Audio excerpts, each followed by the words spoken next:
കാപ്പിയും ചായയും uric acid കൂട്ടുമെന്ന് നിങ്ങൾ വിശ്വസിക്കുന്നുണ്ടോ?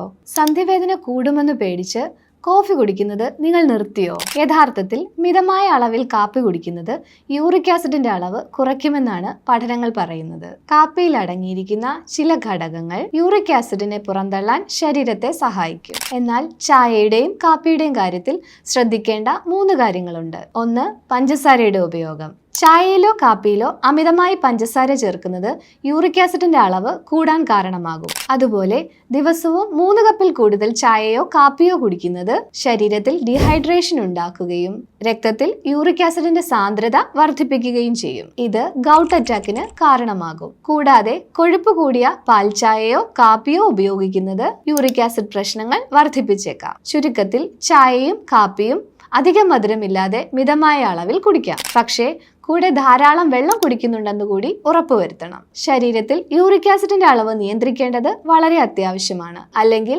അത് പല ഗുരുതര ആരോഗ്യ പ്രശ്നങ്ങൾക്കും കാരണമാകും. യൂറിക് ആസിഡ് നിയന്ത്രിക്കാനും അതുമൂലമുണ്ടാകുന്ന സന്ധിവാതം, കിഡ്നി സ്റ്റോൺ എന്നീ പ്രശ്നങ്ങൾക്ക് ആശ്വാസം നൽകാനുമുള്ള ഫലപ്രദമായ ചികിത്സകൾ ഹെർബലി ടച്ച് ആയുർവേദ ഹോസ്പിറ്റലിൽ ലഭ്യമാണ്. അപ്പോൾ യൂറിക് ആസിഡ് കൂടുതലുള്ളവർ കൃത്യമായ medicines, diet, life style changes എന്നിവയ്ക്കുള്ള നിർദ്ദേശങ്ങൾക്കായി ഹെർബലി ടച്ചിന്റെ ചെങ്ങന്നൂരിലുള്ള ആയുർവേദ ഹോസ്പിറ്റലിനെ സമീപിക്കുക.